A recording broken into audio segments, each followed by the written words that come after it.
ఆశ్చర్యకరమైన బైబిల్ పాఠంగా ఎస్తేరు గ్రంథము 1వ అధ్యాయం చదువుకుందాము. అహష్వరోషు దినములలో జరిగిన చర్యల వివరములు. హిందూ దేశం మొదలుకొని కూషు దేశం వరకు 127 సంస్థానములను అహష్వరోషు ఏలెను. ఆ కాలమందు రాజైన అహష్వరోషు షూషను కోటలో నుండి రాజ్య పరిపాలన చేయుచుండగా తన ఏలుబడి అందు 3వ సంవత్సరమున తన అధిపతులకందరికిని సేవకులకును విందు చేయించెను. పారసీక దేశం యొక్కయు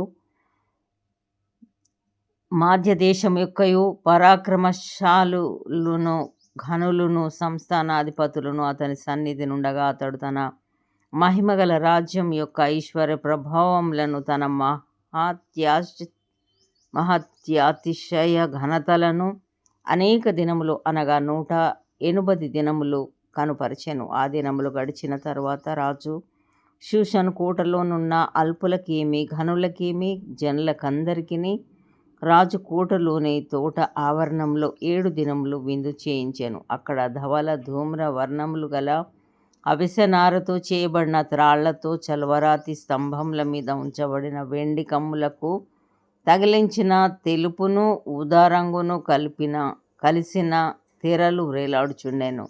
మరియు ఎరుపు, తెలుపు, పసుపు, నలుపు అయిన చలువరాళ్ళు పరచిన నేల మీద వెండి బంగారు మయమైన జలతారు గల పరుపులుండెను. అచ్చట కూడిన వారికి వివిధమైన బంగారు పాత్రలతో పానమిచ్చుచు రాజు స్థితికి తగినట్టుగా రాజు ద్రాక్షారసమును దాసులు అధికముగా పోసిరి. ఆ విందు పానము ఆజ్ఞానుసారంగా జరుగుటను బట్టి ఎవరునూ బలవంతం చేయలేదు.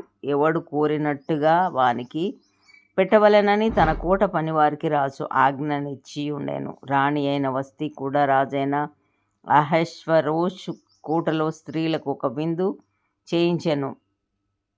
7వ దినమందు రాజు ద్రాక్షారసం త్రాగి సంతోషంగానున్నప్పుడు కూడి వచ్చిన జనమునకును అధిపతులకును రాణి అయిన వస్తి యొక్క సౌందర్యమును కనుపరచవలెనని రాజ కిరీటము ధరించుకునిన ఆమెను తన సన్నిధికి పిలుచుకొని వచ్చినట్లు రాజైన అహష్వరోషు ఎదుట ఉపచారము చేయు మెహుమాను, బిగ్తా, హర్బోనా, బిగ్తా, అబగ్దా, జేతరు, కర్కస్సు అను 7 నపుంసకులకు ఆజ్ఞాపించెను. ఆమె సౌందర్యవతి. రాణి అయిన వస్తి నపుంసకుల చేత ఇయ్యబడిన రాజాజ్ఞ ప్రకారము వచ్చుటకు ఒప్పకపోగా రాజు మిగుల కోపగించెను. అతని కోపం రగులుకొనెను. విధిని రాజ్య ధర్మమును ఎరిగిన వారందరి చేత రాజు ప్రతి సంగతి పరిష్కరించుకొనువాడు గనుక అతడు కాలజ్ఞానులను చూచి రాణి అయిన వస్తి రాజైన అహష్వరోషు అను నేను నపుంసకుల చేత ఇచ్చిన ఆజ్ఞ ప్రకారం చేయకపోయినందున ఆమెకు విధిని బట్టి చేయవలసినదేమని వారిని అడిగాను. అతని సన్నిధిని ఉండి రాజు ముఖమును చూచుచు రాజ్యమందు ప్రథమ పీఠముల మీద కూర్చుండు పారసీకుల యొక్కయు మాదీయుల యొక్కయు 7 ప్రధానులు ఎవరనగా కర్షేనా, షెతారు, అద్మాతా, తర్షీషు, మెరెస్సు, మర్సేనా, మెమూకాను అనువారు. మెమూకాను రాజు ఎదుటను ప్రధానుల ఎదుటను ఇలాగు ప్రత్యుత్తరం ఇచ్చెను. రాణి అయిన వస్తి రాజు ఎడల మాత్రం కాదు, రాజైన అహష్వరోషు యొక్క సకల సంస్థానములలో నుండు అధిపతులందరి ఎడలను జనులందరి ఎడలను నేరస్తురాలాయెను.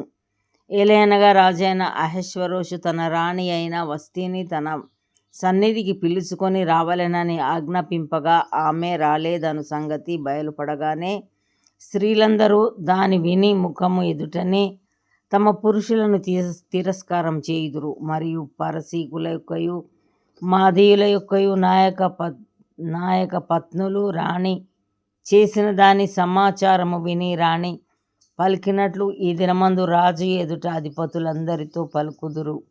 దీని వలన బహు తిరస్కారమును కోపమును పుట్టును. రాజునకు సమ్మతి ఆయన వస్తి రాజైన అహష్వరోషు సన్నిధికి ఇకను రాకూడదని తమ యుద్ధ నుండి ఒక రాజాజ్ఞ పుట్టవలెను. అది తప్పకుండునట్లు పారసీకుల యొక్కయు మాదీయుల యొక్కయు న్యాయము చొప్పున నియమింపవలెను.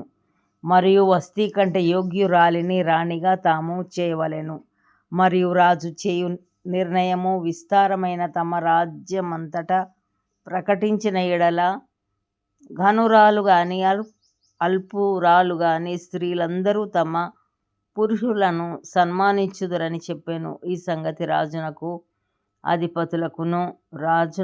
అధిపతులకును అనుకూలంగా ఉండెను గనుక అతడు మెమూకాను మాట ప్రకారం చేసెను. ప్రతి పురుషుడు తన ఇంటిలో అధికారిగా నుండవలెననియు ప్రతి పురుషుడు తన స్వభాషననుసరించి తన ఇంటి వారితో మాట్లాడవలెననియు ఆజ్ఞ ఇచ్చి, ప్రతి సంస్థానమునకు దాని వ్రాత ప్రకారముగాను ప్రతి జనమునకు దాని భాష ప్రకారముగాను రాజు తన సకలమైన సంస్థానములకు దానిని గూర్చిన తాకీదులు పంపించెను. ఇంతటితో ఇది నా కొరకైన బైబిల్ పాఠము సరి.